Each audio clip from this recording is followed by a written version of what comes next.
आज हम लोग क्लास 12th का फर्स्ट चैप्टर जो फिजिक्स का है, चार्ज फिजिक्स में, उसको पढ़ेंगे।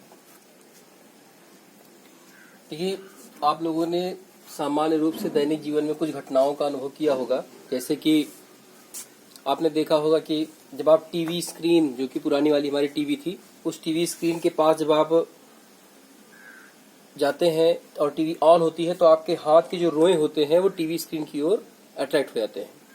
ऐसे ही आपने देखा होगा कि जब आप टीवी को बंद भी कर देते हैं तो बंद करने की कुछ देर बाद तक ये जो हाथ के रोए हैं उनका अट्रैक्शन उधर होता रहता है। ऐसे ही आपने देखा होगा जब आप क्या करते हैं, किसी नायलॉन के कपड़े को उतारते हैं शरीर से, तो आपकी बॉडी को नायलॉन कपड़ा क्या होता है, वो अट्रैक्ट करता है, मतलब बॉडी के जो रोए होते हैं शरीर के, उनको भी। ऐसे ही आपने देखा होगा कि जब आप प्लास्टिक की जो स्केल होती है उससे आप जब अपने बालों को रगड़ करके छोटे छोटे कागज के टुकड़े उठाते हैं, तो ये सब घटनाएं भी हमारी कुछ अट्रैक्शन को दिखाती हैं। ये सारे अट्रैक्शन किसी कारण से होते हैं, किन कारणों से होते हैं, उनको समझने के लिए आज हम लोग यहाँ पर तैयार हैं। बिजली, बादल से जो बिजली चमकती है बादल में और जो धरती तक गिरती है, ये सारी घटनाएं सब आवेश के कारण ही होती हैं। तो आवेश है क्या? आवेश वास्तव में, आवेश क्या है? आवेश पदार्थ का गुण है। क्या है? पदार्थ का गुण। पदार्थ का गुण होने का मतलब ये है कि आवेश का अपना अलग से कोई अस्तित्व नहीं होता जब तक कि उसके साथ पदार्थ ना हो, अर्थात मैटर साथ में होना चाहिए, मास का होना जरूरी है। तो आवेश क्या है? पदार्थ का एक गुण है, जिसके आने से या जिसकी पदार्थ में उपस्थिति से,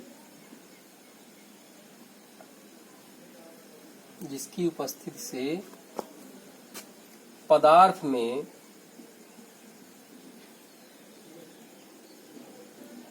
वैद्युत एवं चुंबकीय गुण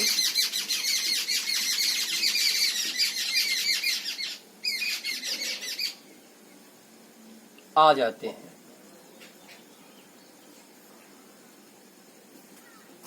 या अनुभव होने लगते हैं।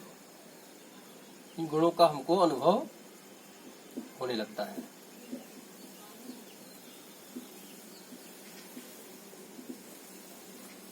अब हम समझेंगे कि वैद्युत एवं चुंबकीय गुण कैसे आते हैं, इन सबको हम आगे पढ़ेंगे।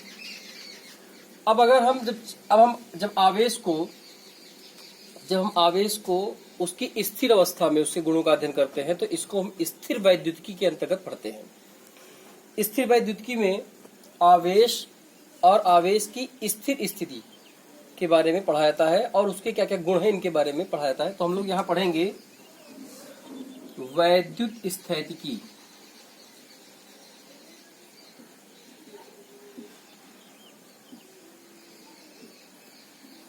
वैद्युत स्थिति में क्या होता है?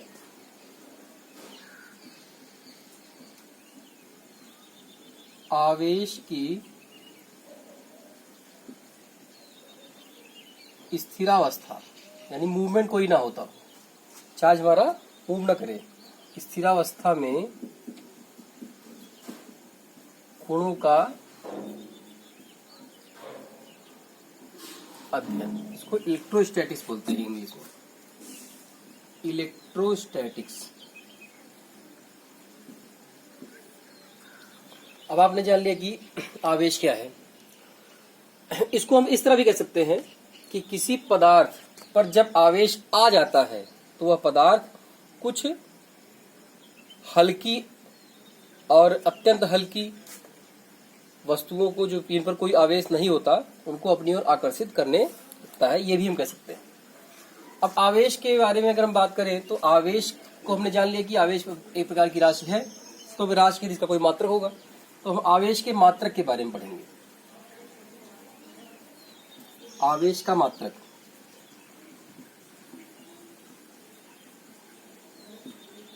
यूनिट ऑफ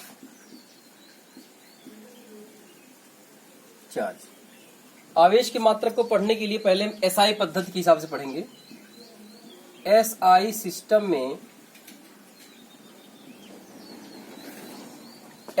में हमको पता है वैद्युत धारा एक मूल राशि है और इसका मान होता है I = Q/T, अर्थात आवेश बराबर,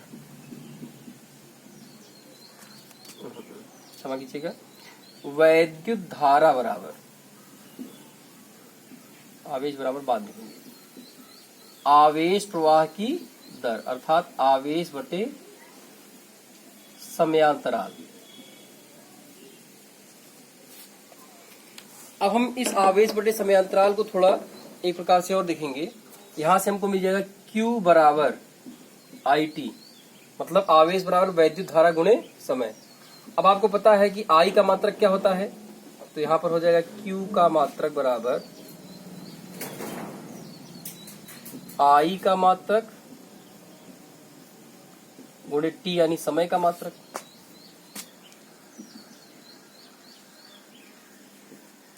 I का मात्रक होता है एम्पियर, समय का मात्रक होता है सेकेंड, अर्थात एम्पियर गुणे सेकेंड। इसी को हम कहते हैं कूलॉम C।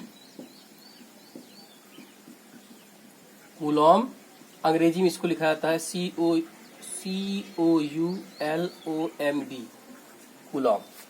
ध्यान रहे, जब केवल C लिखेंगे तो कैपिटल लिखेंगे, और जब पूरी स्पेलिंग लिखेंगे तो हम C को स्मॉल रखेंगे। इसी तरह से आवेश के एसआई पद्धति के अलावा भी सीजीएस पद्धति में, सीजीएस सिस्टम में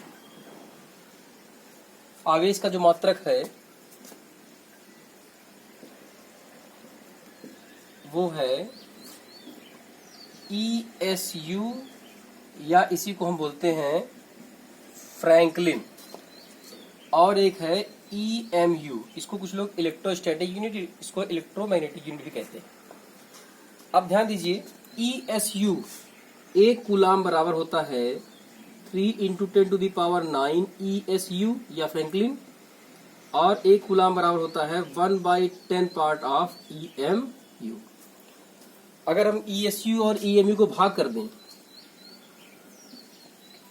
तो यहां से आप पहले निकाल लेते हैं। एक ESU बराबर हो जाएगा 1/3 × 10⁻⁹ कूलम, एंड 1 EMU = 10 कूलम। अगर दोनों को हम डिवाइड कर दें तो 1 ESU / 1 EMU बराबर हो जाएगा हमारा 1/3 × 10⁻⁻10 कूलम। मतलब 1 ESU बराबर 1/3 × 10⁻⁻10, सॉरी कूलम तो कट जाएगा, कूलम EMU। ऐसे ही 1 EMU बराबर हो जाएगा 3 × 10⁻+10 ESU। नोट कर लीजिए।